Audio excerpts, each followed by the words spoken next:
इसने उसी इंटेंशन के साथ में उसका मर्डर कर दिया और उसके बाद उसकी बॉडी को घसीट के एक जो गड्ढा था पास में उसमें दबा दिया था। अब जयवीर का इन्होंने बताया है, जैसे कि अभी प्रारंभिक पूछताछ में पता चला है कि ये बकरी चराने का काम करता है। तो ये बकरी चरा रहा था, तो इसकी बकरी जयवीर के खेत में चली गई थी। इस दौरान इनकी कहासुनी हो गई थी। इस कहासुनी की रंजिश रखते हुए इसने शाम को जाके और उस जयवीर का मर्डर कर दिया। इसने कोई क्राइम वगैरह किया है? इसका अभी तक की जो हमारी जांच है उसमें अभी कोई इसका क्रिमिनल रिकॉर्ड अभी तक सामने नहीं है। सेम शख्स है जी, दोनों मामलों का जो मुख्य आरोपी है वो एक ही है और वो है अनूप पुत्र साधुराम निवासी पुडाना। जी, की हत्या करते वक्त भी नशे में था, नशा करके ही गया था या? जी, उस दौरान भी इसने अभी जो बताया, इस दौरान भी इसने नशा कर रखा था, शराब पी रखी थी। हत्या करने के बाद ये कहाँ फरार हुआ था और कहाँ से गिरफ्तार किया गया? जी, हत्या करने के बाद ये कहीं भी फरार नहीं हुआ था, ये अपने घर पे ही था। और जैसे हमने अपना इन्वेस्टिगेशन किया, एसआईटी ने, हमारी जो टीम ने काम किया, तो उसके बाद जो फैक्ट्स आए, जिसके बाद जो एविडेंस आए, उसके बाद पुष्टि हुई कि यही मुख्य आरोपी है जिसने दोनों वारदातों को अंजाम दिया है। तो हमने इसको आज हमने जो बस स्टैंड है नानौन में उसके समीप से इसको गिरफ्तार किया। कैसे ही गुत्थी सुलझी थी? जी, इसमें तकनीकी वैज्ञानिक अनुसंधान और हमारी जो ह्यूमन इंटेलिजेंस के माध्यम से ये गुत्थी। सर ये साइको है क्या? बरामद हुआ है सर? जी, अभी इसमें गिरफ्तारी आज हमने किया, उसके बाद रिमांड लेंगे। पुलिस रिमांड के बाद इसमें जो भी हमारी रिकवरी है वो की जाएगी। इसके साथ और भी कोई असिस्ट कर रहा था क्या? कैसे की गई थी? जी, जिसने, हाँ, जो पहला जो लेडीज थी कृष्णा, उसके मर्डर में इसने जो पूछताछ में बताया है कि पहले उसको इसने पीछे से डंडा मारा। कभी बकरी चराने गया होता तो इसके हाथ में वो था, डंडा था, उससे इसने पीछे से वार किया। उसके बाद उसको चुन्नी से उसका गला दबाया और उसके बाद इसके पास एक तेज हथियार था, धारदार हथियार था, उससे उसको उसके सर पे और उसके जो सीना है उस पर भी चोट मारी। जी, गांव में बड़ी दहशत है, लोगों में बड़ी दहशत थी इसने दोनों मर्डर को लेकर। अब पुलिस लोगों का कैसे विश्वास बढ़ाएगी? जी, ये तो देखो, कोई भी अपराध हो जाता है, हमारा काम है उस अपराध को डिटेक्ट करना। तो हमने इस दौरान लोगों ने आक्रोश भी जताया था, उनका आक्रोश भी जायज था कि एक छोटे से अंतराल के बाद 2 हत्याएं हो गई थी उस गांव में। तो हमने फिर मैं भी वहाँ पर लोगों से जाके मिला, हमारे जो डीएसपी साहब हैं वो भी मौके पे गए, तो उनको हमने आश्वासन दिया था कि हम जल्दी से जल्दी जो भी आरोपी है उसको गिरफ्तार करें। जी, अभी गांव में धरना चला हुआ है, उसको खत्म करवाने के लिए जी, वो उस पर हम एक बार उनसे, हमारे डीएसपी साहब है, उससे जाकर बातचीत करेंगे और वो उनसे डीएसपी साहब की बातचीत भी हुई है और वो संतुष्ट है पुलिस की कार्रवाई से।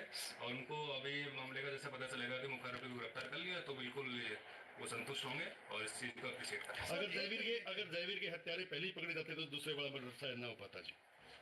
जी, ऐसा नहीं कह सकते ये, क्योंकि हमने उसमें भी गंभीर प्रयास किए थे, लेकिन क्राइम में कुछ हमें ऐसी लीड भी मिली थी, काफ़ी लोगों से पूछताछ भी की थी, लेकिन वो हम समय से हमें वो मामला है वो उतनी सुलझ नहीं पाई थी।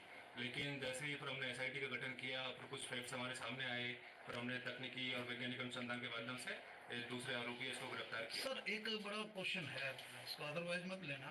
19 साल का बच्चा है और उसके खेत में दूसरा कोई पशु मवेशी चला जाता है, उससे इतना पैनिक होकर उसका मर्डर कर दे और फिर सेकंड मर्डर कमिट कर दे, वो डकैती का हो जाए और ये पैनिक होकर कर दे, ये कैसे है, कोरिलेट कैसे करता है? ये तो अभी इन्वेस्टिगेशन में इस पे हम गहनता से इसकी पूछताछ करेंगे और जांच करेंगे और उसका कोई आपराधिक रिकॉर्ड भी नहीं है। कोई तथ्य, नया तथ्य सामने आएगा तो आपको साझा किया जाएगा। क्या कोई और भी तीसरा लोग इन पे निशाने पे था कोई? वो तो जिसकी पूछताछ के बाद ही क्लियर हो पाएगा। इसके साथ कोई और भी सहयोगी है क्या? जी, अभी हमने इससे पूछताछ करेंगे।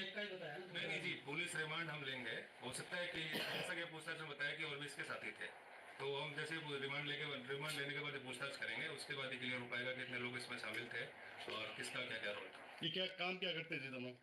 ये अभी सब एक जो लड़का है, ये जो 9वीं पास है, कुछ नहीं करता, बस अपने घर पे बकरी चराता है या फिर अपना घरेलू काम करता है। सर एक छोटी सी बात है, बकरी चराना है, उसमें नॉर्मल एक डंडा लगता है, उसके पास तेज हथियार, एक बड़ी बात है। ये जांच का विषय है, बिल्कुल इस पर हम जांच करेंगे, कोई तथ्य सामने आएगा तो आपको। तो इसमें मान लिया जाए, अभी ये 2 की बात कर रहे हो सर, तीसरा भी हो सकता है इसके पास? जी, वो तो मैं वही बोल रहा हूँ ना, ये जांच का विषय है, हम रिमांड लेंगे। रिमांड के बाद पूछताछ में यदि कोई नया तथ्य सामने आता है और भी लोगों की संलिप्तता सामने आती है तो आपको साझा की जाएगी। दूसरा एक का कितना रोल है इसके अंदर? जी, अभी वो चीजें क्लियर नहीं हुई है, अभी पूछताछ के बाद ही क्लियर हो पाएंगे। महिला का हाथ काफी दूर कटा हुआ मिला सर, क्या काट के फेंका था? नहीं, जो अभी तक की पूछताछ है उसमें तो यह है कि इन्होंने हाथ को नहीं काटा था, तो ये भी हमारे जांच का विषय है कि वो हाथ वहाँ कैसे पहुँचा। सर आपने तो बहुत केस सोल्व किए होंगे और इसका कोई आपराधिक या क्रिमिनल रिकॉर्ड नहीं है, क्या एक 19 साल का बच्चा इतना क्रेजियस हो जाता है, इतना पैनिक हो जाता है या मेंटल अगोनी में चला जाता है कि वो इस तरह से ब्लंट मर्डर कर हो पाएगा। जयवीर जी का मर्डर कैसे किया गया था इन्होंने जो बताया जो उसका? जयवीर जी का जो मर्डर जो मृतक है हमारे जयवीर, उसका जो मर्डर है उसमें इसने पूछताछ के दौरान इतना बताया है कि वो वहाँ पर जो बकरी चराने के दौरान उनकी कहा सुनी हो गई थी, उसको रंजित रखते हुए इसने वहाँ जाके उसके साथ मारपीट करी और कुछ धारदार हथियार थे उससे भी मारपीट करी। एक ईंट थी, ईंट से भी उसके सर में मारी। जब उसका मर्डर हो गया उसके बाद उसको बच के तो समीप में एक कुआं था, कुएं में गिरा दिया। सर नशा क्या हुआ था सर? जी, सर ये दोनों शराब का ही में नशा करता है या कोई और चीटा वगैरह अभी तक की पूछताछ में तो इतना ही आया कि शराब का नशा करता एडिक्टेड है। है। ये एडिक्टेड है जी।